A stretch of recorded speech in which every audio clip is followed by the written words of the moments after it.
The movie starts with Tom sleeping on his couch. As he wakes up, he goes to the window of his room and spots a thief trying to steal someone's car. Tom right away goes out and confronts them. He warns them to go away, but they do not listen and a fight occurs. He beats the thieves up very badly and tells them that if he ever saw them again, he is going to kill them. Tom gets out of there, but the next day, the news spreads that Tom beat up some innocent boys very badly. Now, the media is targeting him and his whole department after this incident.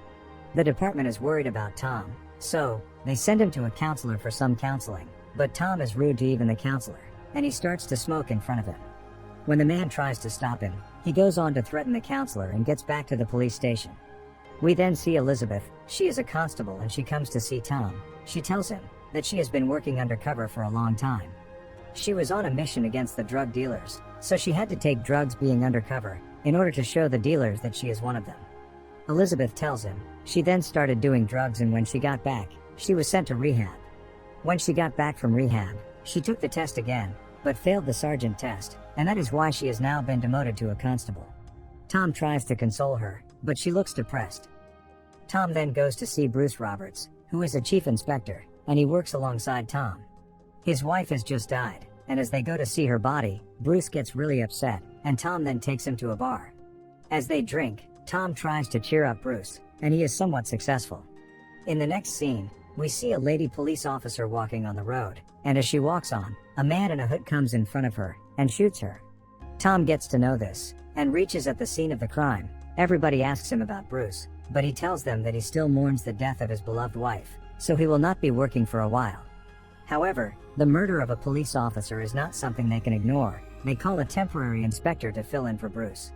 The man's name is Porter Nash, but the other officers do not like him, and they do not want to work under his command, because the word on the street is that Porter is gay.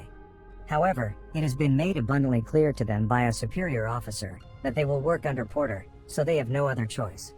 To Porter's surprise, he finds an unlikely ally in the hot-headed gruff Detective Sergeant Tom, who has a history of violent incidents. While the investigation is ongoing, Elizabeth is visited by a friend, a young gang member nicknamed Metal, who is afraid his gang might have actually killed someone. Promising him to look into the situation, she tells the boy that this is the last time she is doing him this favor, and says that if the man is dead, he will have to leave the city, and if the man is alive, he will have to leave the gang. She then goes to see Tom, and after listening to the whole story, Tom asks her to see Craig. Elizabeth then contacts Detective Inspector Craig Stokes, who agrees to help if Elizabeth goes on a date with him. Then we see a reporter receiving a call from a boy named Barry, who tells him that he is the one who shot the police officer, and goes on to add that his work is not just finished here, he is going to target more police officers in the upcoming days. As he talks, he goes to another police officer, and shoots him as well. Barry then tells the reporter that he has 8 more police officers on his list, and then hangs up. The news spreads like a wildfire, and Porter comes to see Tom, and asks him if he is really the man people describe him to be. As they talk, Tom gets to know that Porter knows a lot about him. This is when they get to know that another police officer has been shot dead, and they start to arrest all the criminals in the city. They contact all of their spies, and instruct them to stay more active than ever. Tom goes to see one of his informants in the city, Radner, who points Tom and Porter towards a man named Barry Weiss, who recently bragged about setting a police dog on fire for practice. Although Tom and Porter visit Barry's flat, they cannot immediately find any evidence against him. When Barry opens the door, he finds the police officer in front of him. He gets a little confused at first, but being a very shrewd killer, he keeps himself calm. Tom recognizes Barry as the man he beat up in a fight in a billiard hall a year earlier. He goes on to make fun of Barry, and gets out of there with Porter. Barry, on the other hand, right away takes some of his stuff, and immediately goes out to hide it somewhere. However, Tom's informant follows him, and he gets to know the place where Barry hides his stuff. Radner decides to conduct an investigation of his own, and eventually discovers the seemingly abandoned car, where Barry keeps the trophies of his kills, confirming that Weiss is the killer.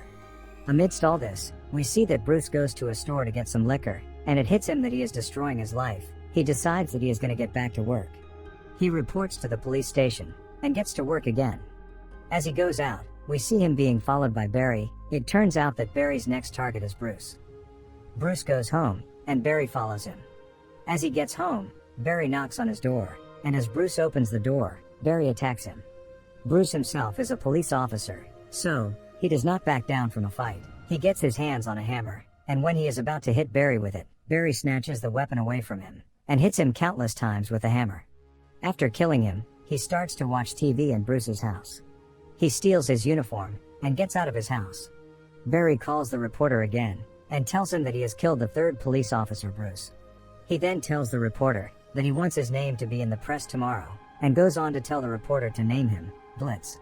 Tom then gets to know that Bruce has been killed. He is shocked because Bruce was a dear friend. On the other hand, we see Barry putting all his stuff in a boot of a car. Tom's informant, however, has been following him all along, and he has been keeping an eye on all of his actions. He goes to the car and sees Barry's stuff. The informant then calls the same reporter and tells him that he is well aware of the murderer. He then tries to make a deal with the reporter. He demands $50,000 for the whereabouts of everything that proves who is the killer. The reporter agrees and asks him where he has to come. The informant gives him the address of the parking lot. The reporter right away goes there, and the informant shows him the stuff in the car. He does not believe everything, but he does believe that this is Bruce's uniform. However, the reporter agrees to give him the money. In the meantime, Barry has been watching everything. He sees that this drunkhead has brought a reporter there. As they leave, Barry gets all the stuff out of there. Elsewhere, Elizabeth goes to see Craig and asks him if that guy is dead, but he tells her that he is alive. He just got injured. He then goes on to tell her that the man has not even revealed a name yet. Elizabeth then asks Craig what she can do for him in return, and he says that he wants nothing from her except a drink tomorrow night. She agrees. On the other hand, the reporter takes the informant to a bar, and there, he gives him all the money. He then says that he needs to go to the bathroom.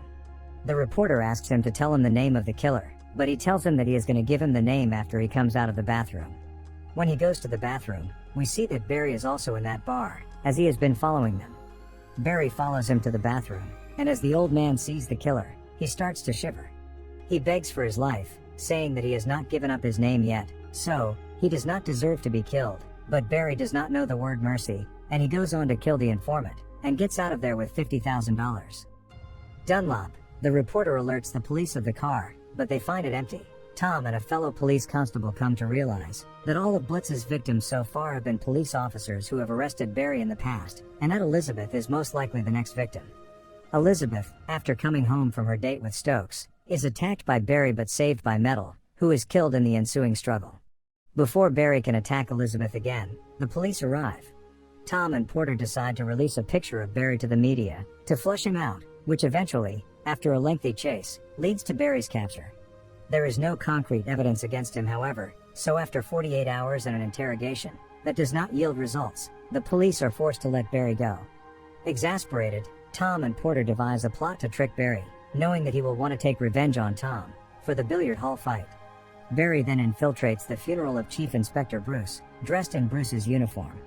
During the service, Tom leaves, followed by Barry. Tom leads Barry to the top of a parking garage, only to reveal that Tom and Porter had switched places along the route. Surprised by a hidden Tom, Barry is mercilessly beaten, overpowered, and relieved of his gun. Explaining that they will never find enough evidence to convict Barry legally, Tom concludes that they are now in a convenient situation. Since Barry is dressed as a police officer, and Tom has Barry's gun, they can shoot him with his own gun, and it will look as if Barry was just another of Blitz's victims. With that idea in mind, Tom shoots Barry dead. Porter then goes on to get rid of all the evidence. After Barry is killed, Tom decides that he needs to teach a lesson to the reporter, so he sets the dogs free on Dunlop for writing articles against him and the police, for coverage. The end. Subscribe for new videos update and turn on notifications and leave a like to help the channel out. Thank you for watching.